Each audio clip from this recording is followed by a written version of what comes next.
Hello, hello, hello to the podcast. The am I doing it right? Yes, okay. I'm doing it right. I don't okay. You got the tanggalin natin yung logo. God damn it. I'm fucking this up agad. Okay. This is the Tony Hawk. I forgot what this is called. This is the Tony Hawk's existential warehouse fucking level podcast. We're gonna start on the warehouse level, but hopefully, maybe I don't know. I don't fucking know. I mean, no one really listens to this. I hate saying that. I hate saying that over and over and over again, but it's true. Do I got a topic? I don't have a fucking topic for today. I don't even know.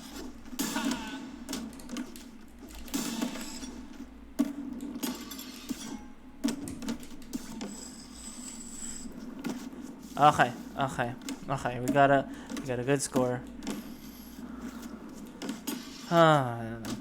Let me just warm up to the filibuster. That's what I've been thinking. I've been thinking of like changing the name.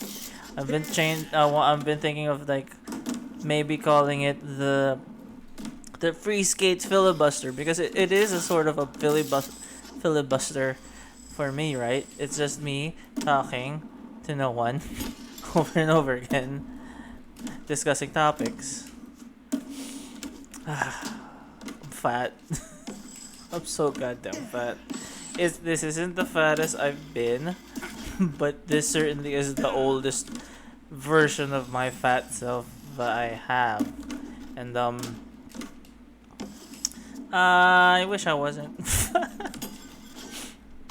I'm conscious about it. The thing is, I've always been a chubby kid. You know. The few times that I've been thin was the time that I was like not being taken care of my nanny. Borderline abuse, honestly. And I was really hyper then. I was like 7 years old, but she would hit me and stuff. But like I was thin then. I was like a skinny kid, right? And then when did I get thin again? I got chubby. After that, god damn it! I can't believe I'm gonna talk about it. It feels bad. I got thin again in college. First year, sort of. I lost weight because I was so focused on my studies because I shifted from medtech into fine arts, and I was just eating really cheap food at the carinderia. I think I ate carrots and string beans for lunch for basically a year, and walked to school, and then that made me lose weight. You know, I mean I didn't even realize.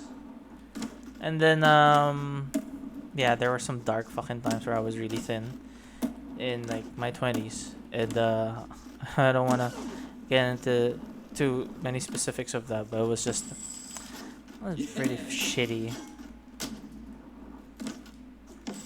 Like I used to tell my friend that if you were like one of those kids that were bullied for being chubby, which I think I was. I'm pretty sure I was. Well, not just for being chubby. But if you actually lose weight because you were bullied, right? This is fucking shitty. It sounds like such a shitty thing to say. I feel like you actually lost to the bullies. I know it's a hot topic take, but if you become thin and you were bullied, the bullies won. You gave them a big W. Oh, I don't believe that anymore. I do not. It's a shitty thing to say. It's because it's assuming that the bullying got to you. it doesn't get to everyone, and there are like a lot of reasons why people get thinner. You know, I didn't have good reasons to get thin when I like got thin for that year and like just completely became. I'm not. I wasn't like anorexic, but I think I was bulimic at a point. Did not feel good. None of it felt good. None of it felt good. I looked good. I thought it was. I one of the cool things about getting thinner is seeing how clothes fit you really well. Like you could wear anything and it looked good. It's amazing. It's an amazing feeling. Um, you got so much confidence. You get a boost of confidence because you're for anybody who's never been fat,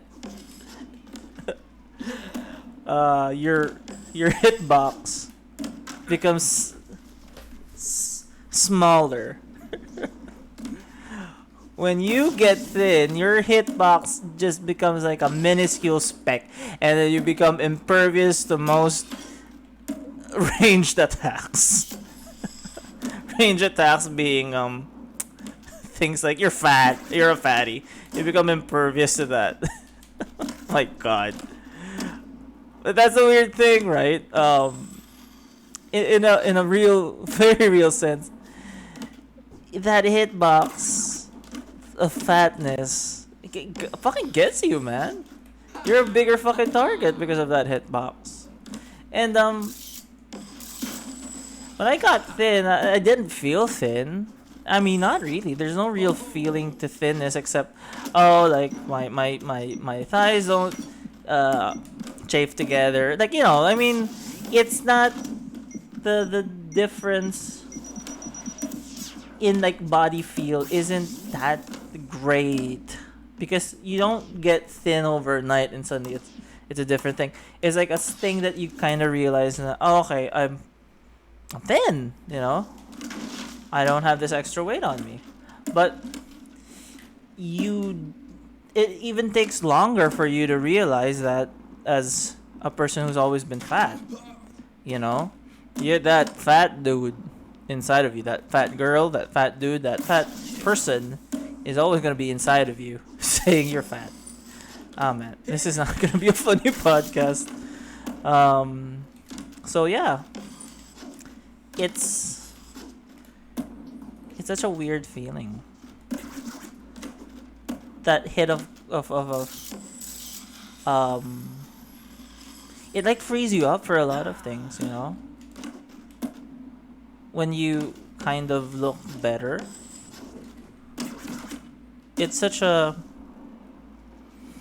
I don't know, that amount of confidence overnight when you realize that it's too much sometimes. It was too much for me.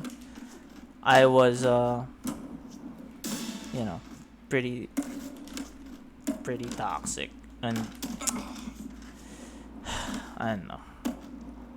It's just for if you've been bullied your whole life or shit, you don't see that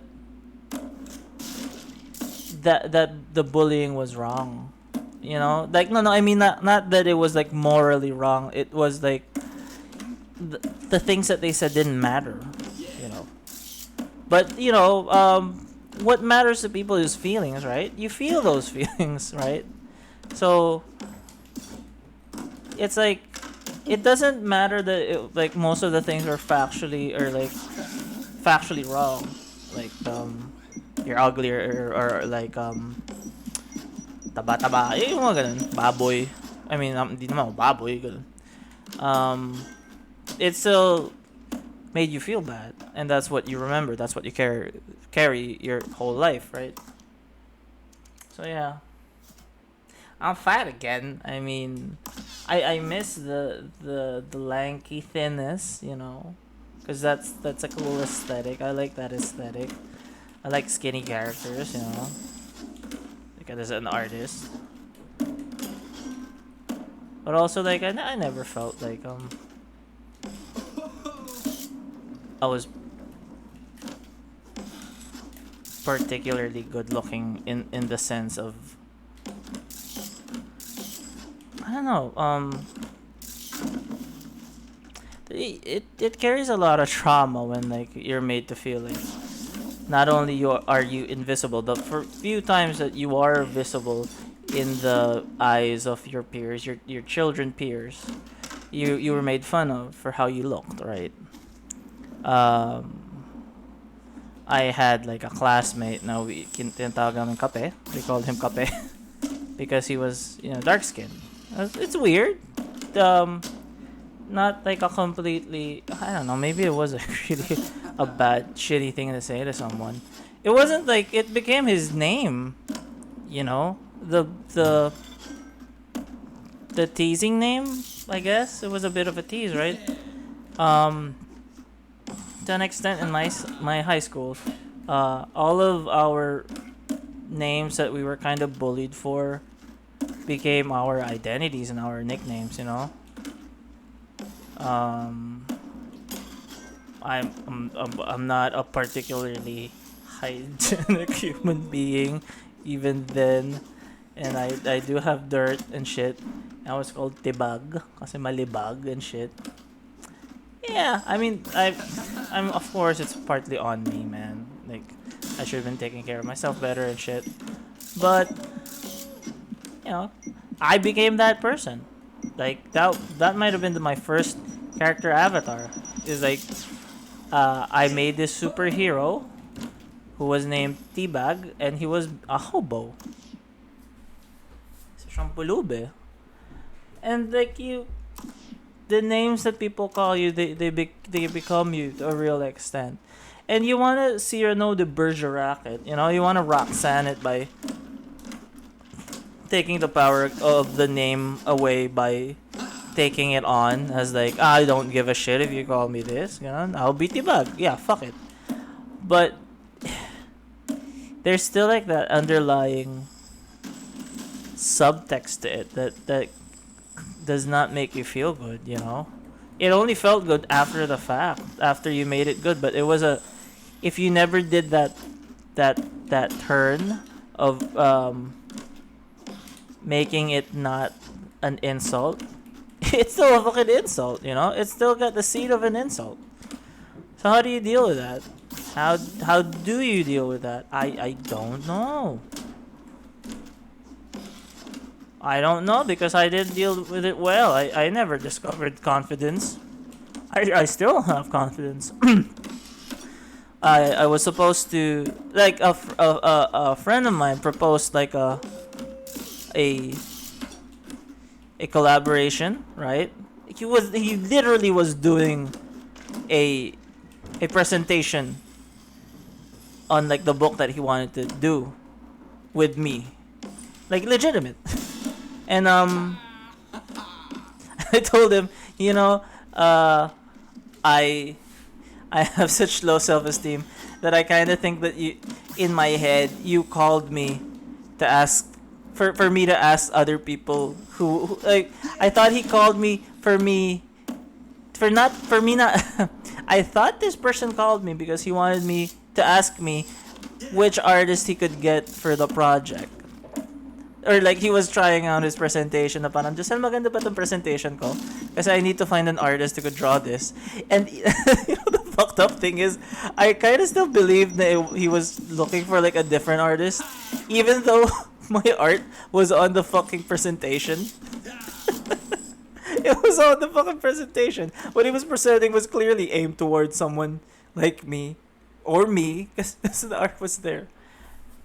And like, even though logically I knew that was a falsity, like I knew that I knew not, oh, this is for me, logic wise it seems like it's for me, my art is there, but like in my emotions, like, it can't be me. I have to protect myself from expecting, because it'll never be me. I'll never be the first choice. That's my go-to thing. It's like, oh, it'll never work out for me. It'll never be me. I'm not that person. Not that there haven't been any situations that I was clearly the person being chosen, but like like you carry that weight of bullying, man.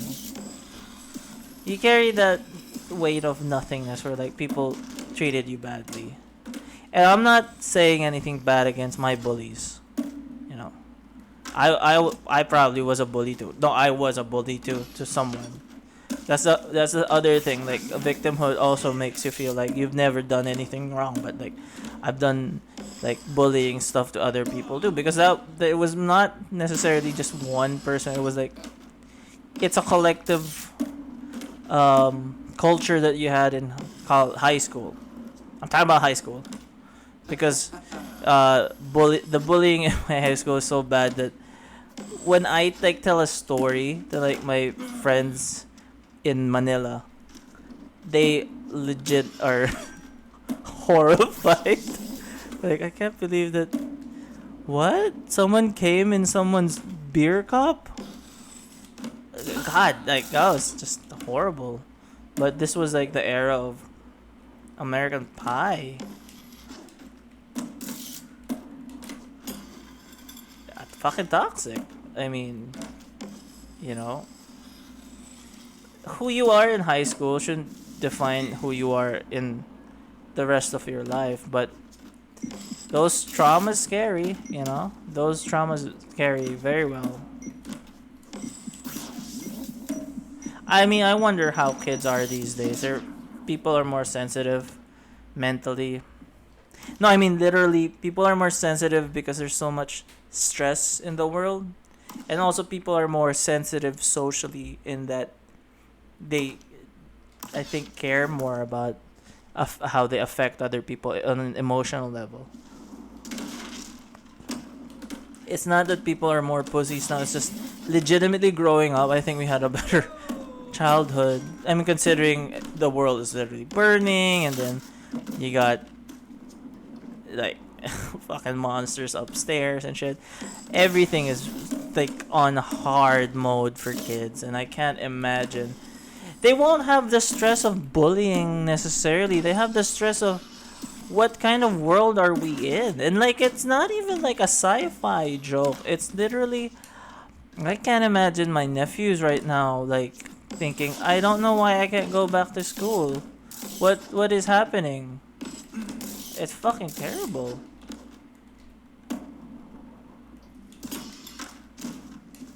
Yeah, okay. That I mean it is. And I don't know, man.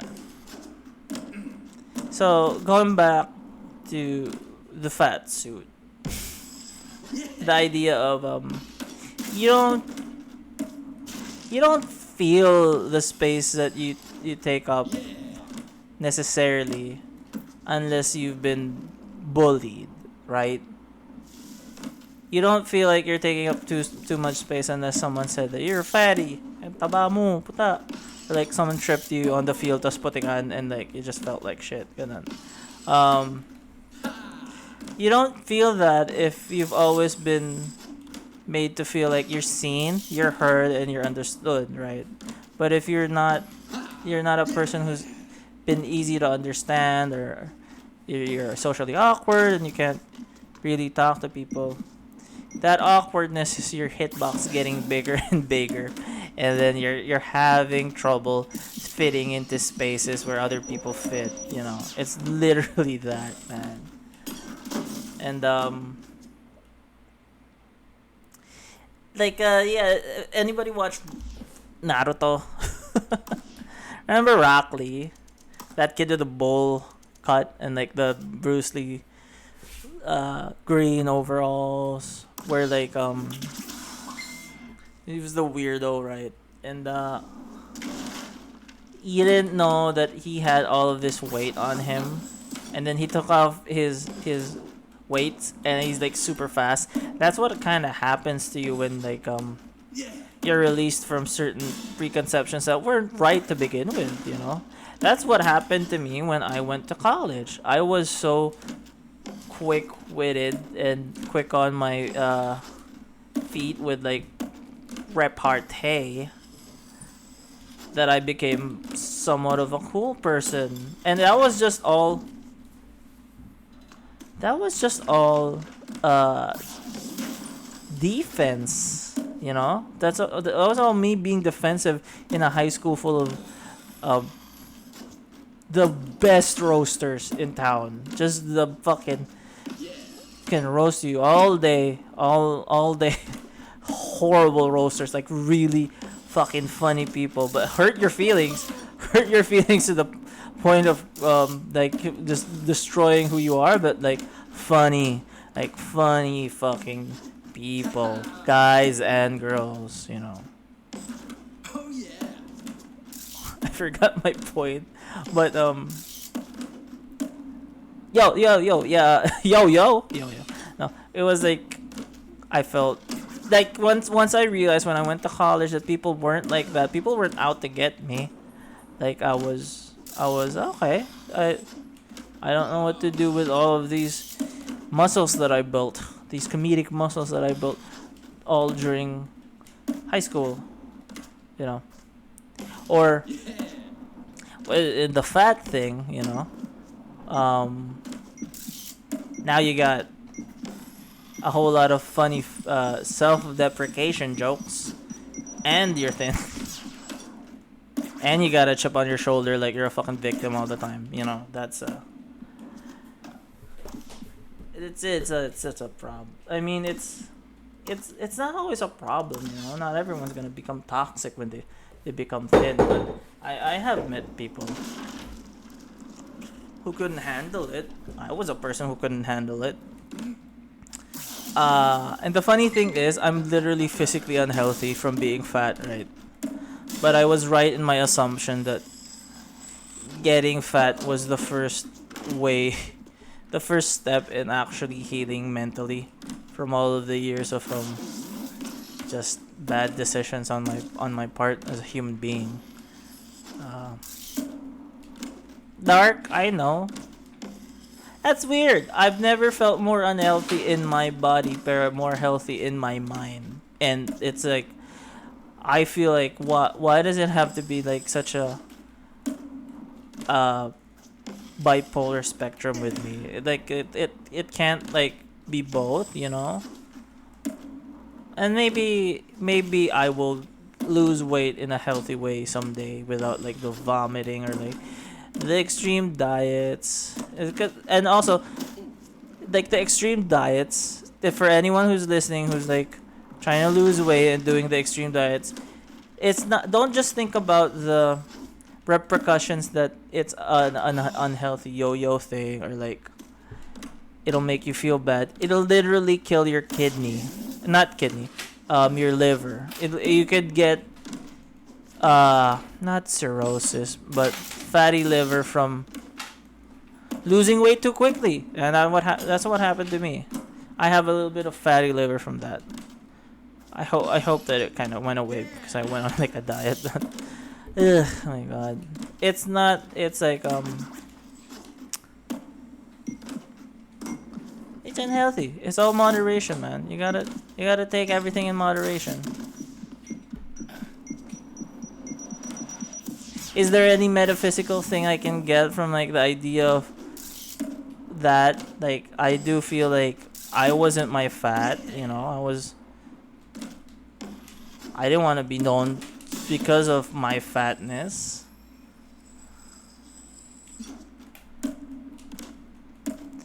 But like also being not physically attractive made you work on other things by displacement. If you weren't dating girls or like going out and stuff, you were playing video games or drawing or reading and stuff, right? Because you gotta occupy your time. And if socialization was not on your playlist, it was gonna be filled up with other things. And invariably, part of that is good, right? It builds more knowledge of the world. And might I say that maybe socializing, like maybe putting too much stock in your status in high school arguably the most toxic time in your life, where everyone is just a bag of hormones and everyone's trying to figure out who they are, and they're trying to impress the peers, and you think that that's the most important thing. Maybe fucking skip that part because it's stupid, man. I mean, yeah, you have to learn socialization there, but I tell you, like, I don't think the no, I mean, that's me. I mean, I have a lot of childhood and high school friends that I still talk to and adore, but it's it's not so bad being the quiet kid in high school, because college is where it's at. That's where you wanna fucking socialize. That's where you see the cool people, the cool peeps, the barkads. You know. To anyone who is fat, became thin, I'm happy for you. It's a great feeling for anybody. But here's the thing: when you are fat and then you become thin, there is a whole level of insecurity that you're still struggling with. So like you become sort of a people pleaser in a way, because you've never held the power position in a way.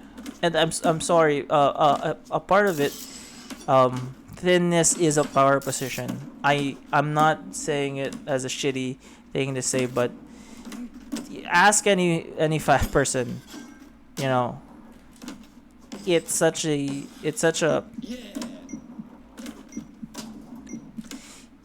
no, it's not that thinness is a power position. Is fatness is a taboo, or is it's something that people don't count as a plus, honestly. There have been so many times where like girls have told me to my face, "You mas cute ka kung payat ka." And then parang, "Oh, okay, well, fuck you." You're right. But also at the same time, like, man, if I told you that, like, oh, you'd be cuter if you were fucking thinner. Like, I mean, that's like that's the stupidest thing that I've heard girls say. Girls are super smart and shit. They make so much sense, but that's the one of the most dumb things I've ever heard consistently, repeatedly said by women. But it's not like dumb actually, because it's true. It's right. It's still right. Like, everyone could lose a few pounds and look better. That's the truth. But yeah, it's just no one counts fatness as a plus in a person. If they do count it as a plus, it's like they're an exception to the rule, you know? Eh, alam mo yung may kaibigan kang, oh, mataba siya pero bagay yung itsura, ganun. I kind of want to feel like that. I want to be the Alfred Hitchcock of the comic scene. He's just fat, but like people respect the fuck out of him. I am the Alfred Hitchcock of the local comic scene. In that, I'm fat. Just that.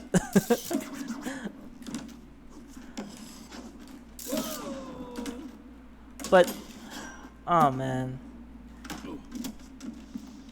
Oh, this is my point. This is my point. So like it's you get thin, you become a people pleaser, and then you kind of get weirded out by all of the new attention, right? I remember one of my closest friends. He had said the fucking most heartbreaking thing. It was around the same time that I got thin, and then he got thin too. He really worked out, and then his office mates started treating him better. Out and honestly, to the point of sexual harassment. He's a guy, right? To the point of sexual harassment. Like, these people were scum. They said some shitty things to him, to his face, because he got thin and more attractive, right? But he said to me, like, I can't believe that people are treating me better, and that makes me sad, because that means they were just treating me badly before because I was fat. That's all it was. Like, he nailed it on the fucking head, man. He your hitbox gets smaller, but you still have the hits from previously. Your hearts are diminished, by getting a smaller. Because you got full health when you're fat, and then you get smaller, and then oh, I don't know. I hope it makes sense, but like that really was heartbreaking. The idea that people were shitty. Like he felt that. That was a real fucking moment, and like I love the guy. I've always found him to be a beautiful human being, you know. And it I don't know. People are shit, yo. People will go to the surface immediately. And I've always been like that guy who's like I like I mistrust immediately slick things. I like the kind of hidden treasure stuff, the cult stuff, the things that aren't too popular with people, right? That goes with friends too. But that's because there's so much more to those people. Pero like lately I've been thinking about extroverts, and I think they're fucking cool. Like I'm talking about like the extroverted friends that you have that are like who they like there's nothing to discover more than who they are, and that's like so refreshingly honest. And I realized na parang oh like fucking introverts aren't the best fucking shit. It's more like extroverts are also like you don't even need to get to know them more because there's like this atom. They're just what they are. There's nothing more, and that's great. There's nothing more to dig, because sometimes digging means you're digging your grave. Joke. Or you're digging up shit. Or anyway, okay. How about the other side? How about a previously thin person who got fat?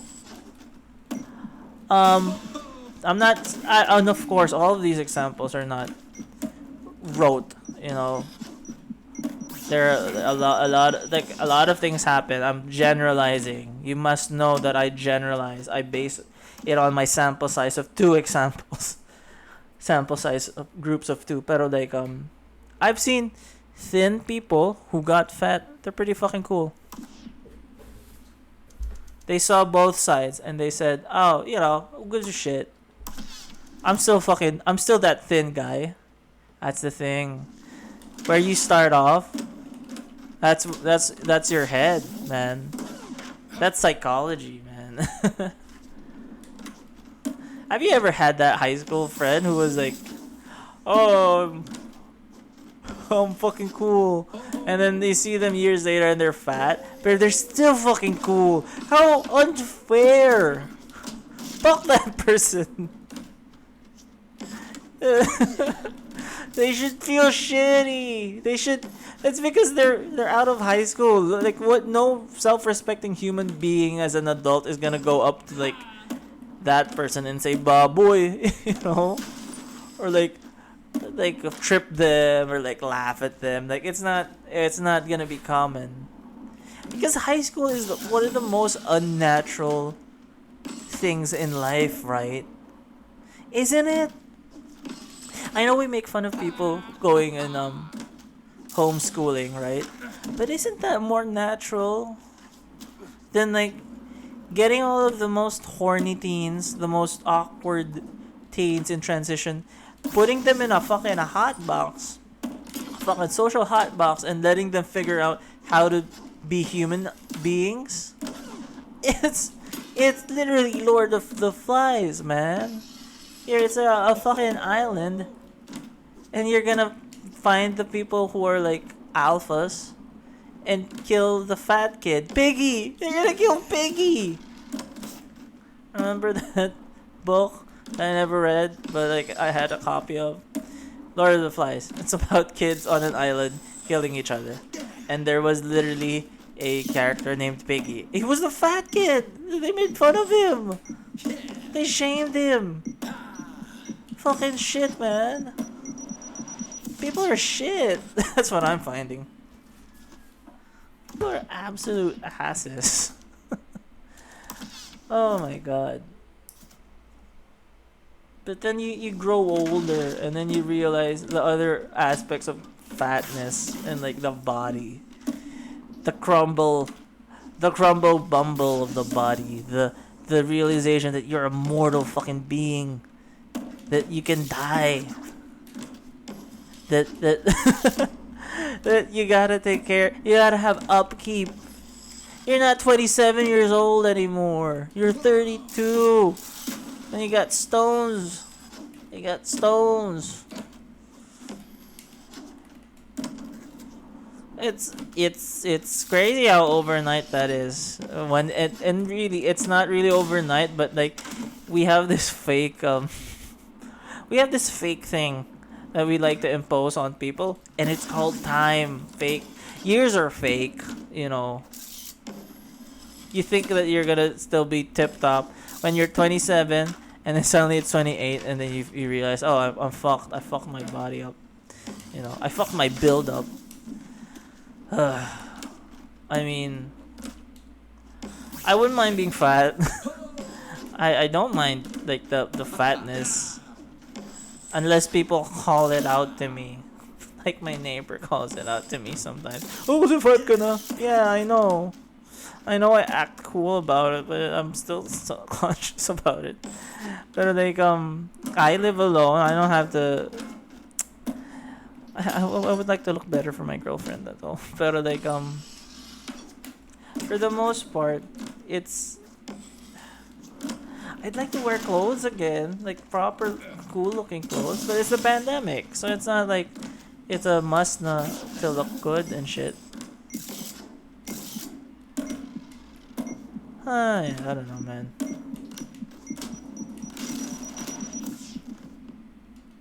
Some people want to get fat. You know, those people or shit. No, those people are the people who have always been thin. You know, you get fat eventually, though. You just let yourself go. That's one of the things that people who have always been thin, who have always been alpha, or like not alpha, but like people who have always followed the beat of their own drum. They've they have good strategies for living, like actual living, like a body living, right?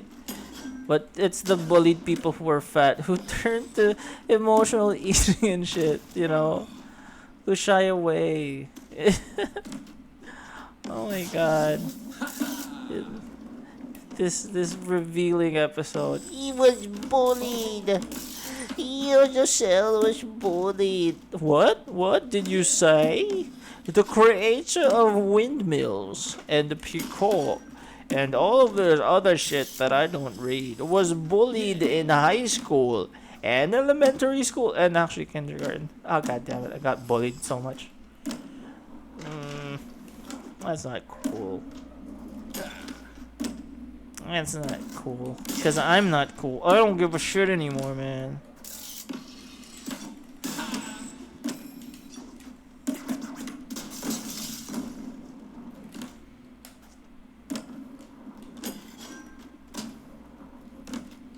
If you have a kid, anybody who's fucking listening to this and actually like taking notes, anybody who's fucking saying Giselle makes a lot of sense, I'm gonna follow his advice, I'm gonna follow his cult. You don't, you fucking, when you have a kid, when you have a fucking child, don't you fucking let them go throughout life without having a sport, okay? You fucking take that kid to the park. You give him a kite. You teach him how to ride a bike. You teach him how to play basketball. You get him one basic thing that everyone likes and is a physical activity, and you teach that fucker that, okay? Because that's something that they will always appreciate, having had a sport. Fuck all of that reading shit. Honestly, reading is nice. I'm not telling you not to not teach your child to read, because reading teaches empathy. Pero man, teach them a fucking sport too, because that is also a fucking nice thing. And also, like, you know, kids don't want to learn piano, but like they will appreciate piano later on. I wish I learned the piano. Just one thing that's not weird, man. And don't say it's art. Don't get them like art lessons unless they ask for it. Art is weird. Art doesn't make you look. Art doesn't make you cool. It's too much of a passive thing, man. Like, oh, magaling mag-drawing si Josel ng pugot na ulo. Like, that's weird. Art is such a personal thing that you discover on your own, and it's fine. You don't need to encourage it too much because they will get it. I'm not saying dissuade it though. You know, you gotta you encourage it. You know, but don't force it on a goddamn kid. Teach them healthy things like basketball. I never learned basketball. That'll let them socialize more. You know, that's the actual thing that high school should teach is socialization, and not so much things like well, history is important. All of those subjects are important. I have a lot of professor friends, you know. But like, I also teach them morality. I had how many fucking years of religion, and like it didn't teach me necessarily morality, you know. Well, you know, I mean, maybe I don't know. It seems like such a mixed thing the way that people get taught in like a Catholic school. And makes you, I don't know, take for granted a lot of things. That's the fucking thing too. Remember when I told you that I got bullied 2 seconds ago? I went to a Catholic school. I went to the one of the better schools, and it was bully school.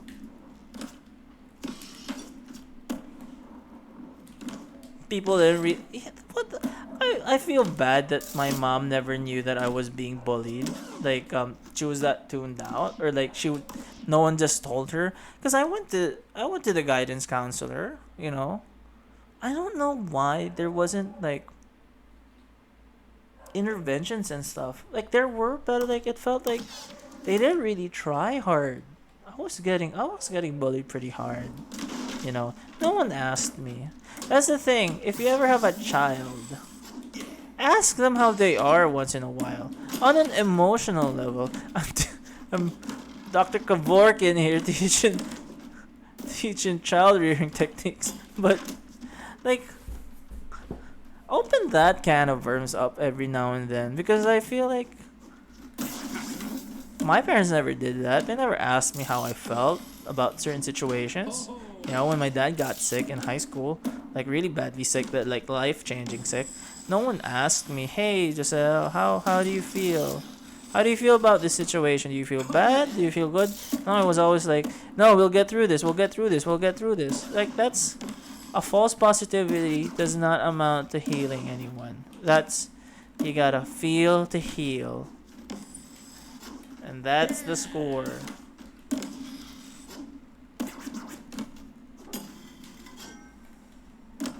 I love my parents. I mean, I don't love them. Love them. That sounds like a shitty thing to say. No, I love them. You know, they're very old, and I'm old, and I've made peace with a lot of it. You know, um, it was hard growing up. I mean, you know, my dad got sick. Like they found a tumor in his head. It was such a weird thing, the way that they found the tumor. Um, my dad was going to Manila to bring my sisters their clothes that they got washed. Right? He was with the driver. It was a weekday, and I remember that morning. He went down. He went to me to say goodbye. Right? I was 10, so it was like just beginning of puberty, and I think he wanted a kiss, you know, a daddy kiss, and I was like, I shrugged it off, like, yeah, I'm a big boy, I'm a big boy now. And then when he went to I remember that morning when he went to go to Manila, he got into a severe car accident, like his car was totaled. He was on the driver's side, and if you could see the bottom part of the driver's side, it looked like a tuna can. It looked like a sardine can. You know, with a key when you turn, and it's like it looked bad. He looked like he should. I mean, he should have died. I'm telling you, like he should have died. It looked like you, at best, he would have broken both knees level, right? Because like a whole huge stone entered through that side. But the thing, he didn't get. He barely had a scratch. He had a rap on his noggin. You know, he got hit bad on his head, sort of. Not even really bad. It was just it bled a little. But like my parents being doctors, they wanted to be sure, so they got him an MRI, and that's how they found the tumor. And I remember I was in grade 5 or something, or grade 6, grade 5, and someone told me that my dad got into an accident, and I was I crying? I don't know if I was crying, but like I was praying, and it solidified in my head that it happened because I didn't kiss him that morning. Like I was so sure of this for years. And saying it right now, it sounds so ridiculous, right? The ways that our mind makes sense of trauma is like, oh, that day happened because I didn't kiss my dad. Why? Why did that happen? That's not my fault, you know. But like, I took that blame, and I was a religious kid. I was a really religious kid. I was like, my first reaction was when I found out he was okay, and then they found the tumor. It's like, thank God. Like God works in mysterious ways. It fucking does, man. He fucking does. Cause that's fucking. I don't understand that. But like, I think that was around the time that I lost my faith. You know, it's like, ah, fuck this. I don't get it. It's not cool, God. Right. But like, I'm not talking about the faith part. I mean, that's part of me, right? Like, you know, the loss of faith. But like, I'm talking about the idea that for years, like most of my life, I carried the weight of guilt that, oh, I did this. And I was telling my sister that, and then she said, you know, that's funny because I thought that it was my fault because he was bringing clothes to me. And then I'm like, oh no, it's your fault. It's your fault, not mine. Logically, it was her fault. Oh my god. But honestly, it was no one's fault. That's the thing. Some things just happen. Shouldn't we have blamed the driver? It wasn't his fault either. He was trying to swerve because someone crossed the road. It was the person who crossed the road. He was at fault. Fuck that person. God damn him, he ruined my life. But or did he? Would I have a completely different life if my dad just died from that tumor? And it was a benign tumor too, you know. I don't know if like he got a botched surgery, and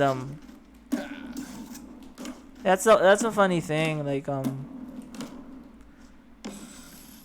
it's scary because he lost his ability to balance,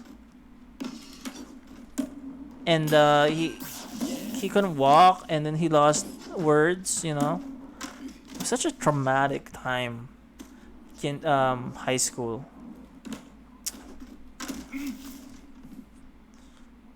Oh, wait, I need to pee.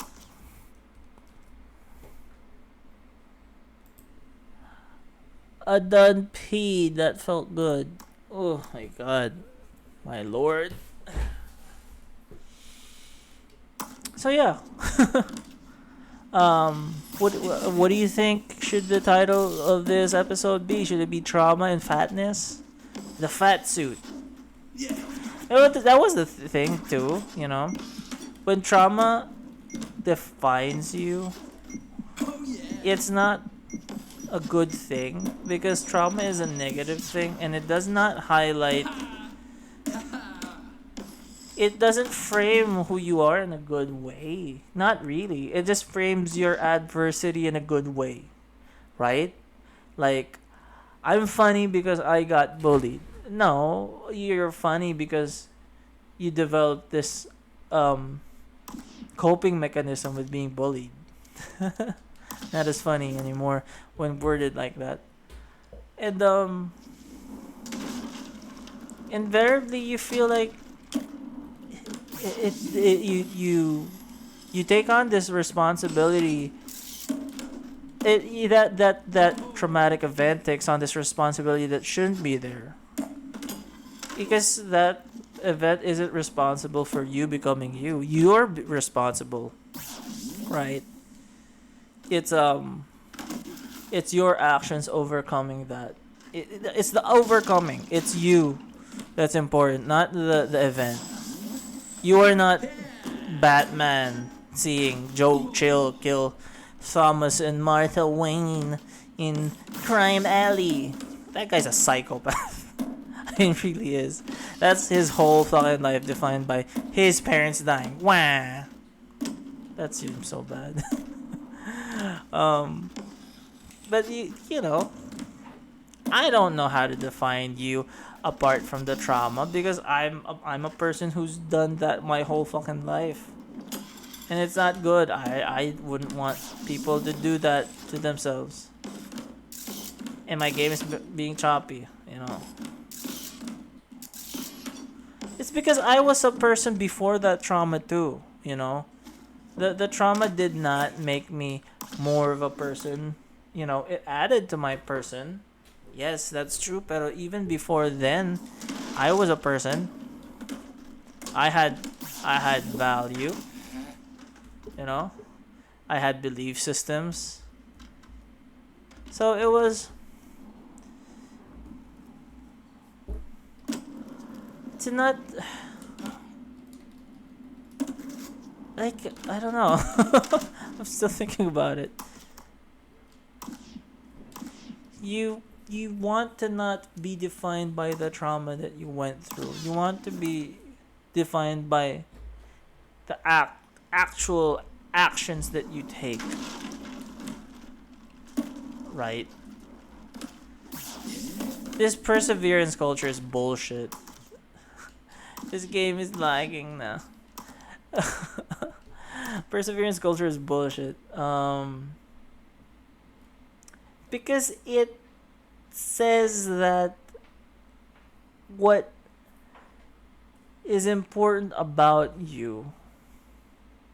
Now, it says that trauma and horrible things are good. And yes, they are.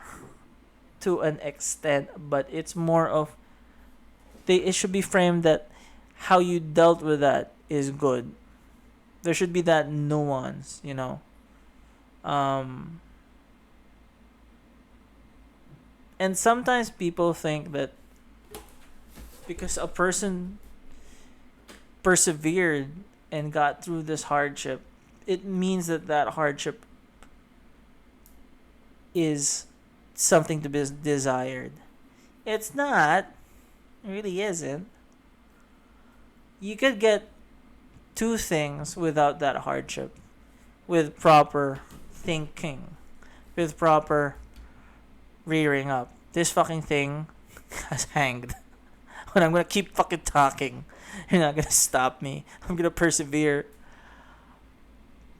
There are many ways to get to being a good person, and you don't always have to go through hardships to get there.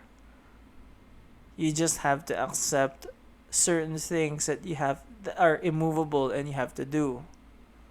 Right? You do not have had you should you do not need to go through war to understand that war is bad. Right? You only need to have you only need to have met another human being to understand that life is precious. Right? And that's the whole point, right? You have to see the value of the person, and not, you have to see the person, the value of the person, in spite of the surface, in spite of what they might say or stink like, you know, in spite of how dumpy they look. You have to see the value in them. And that takes empathy. That takes a little bit more of a think to see outside of you. Because you're always going to think, nah, why does this person not do the thing that I do? This person must be wrong, you know? This person must be an idiot because he can't get through this thing that I went through so easily. That's wrong. That's also stupid. You know, um, wanting more people to do better with you does not take away from you getting things better. You know, um, to do good is a cumulative good for you and other people, right? It has to be. That's why it's an immovable thing that you think about, you know. And I'm not saying blindly do good, you know, pero it has to be a good thing to do good for the most amount of people, right? And to not take shortcuts and to understand that there to do good means the process has to be good. It has to be fair. You don't take shortcuts. You do not compromise humanity, right? What am I saying? Am I high? I'm not high. Yeah. Um yeah, and bullying is a bad thing. And not just for the bullied person. It's a bad thing for the bully as well. Because it teaches you, first of all, the bully is also going through shit, you know. I think that every bully was like, you know, they had their own shit. They were also bullied in a way. I don't know. No one's perfect. Pero you have to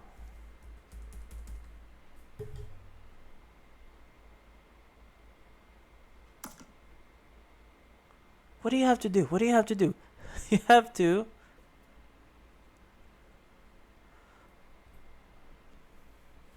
it's hanging. I hate this program. Oh wait, I'm still recording.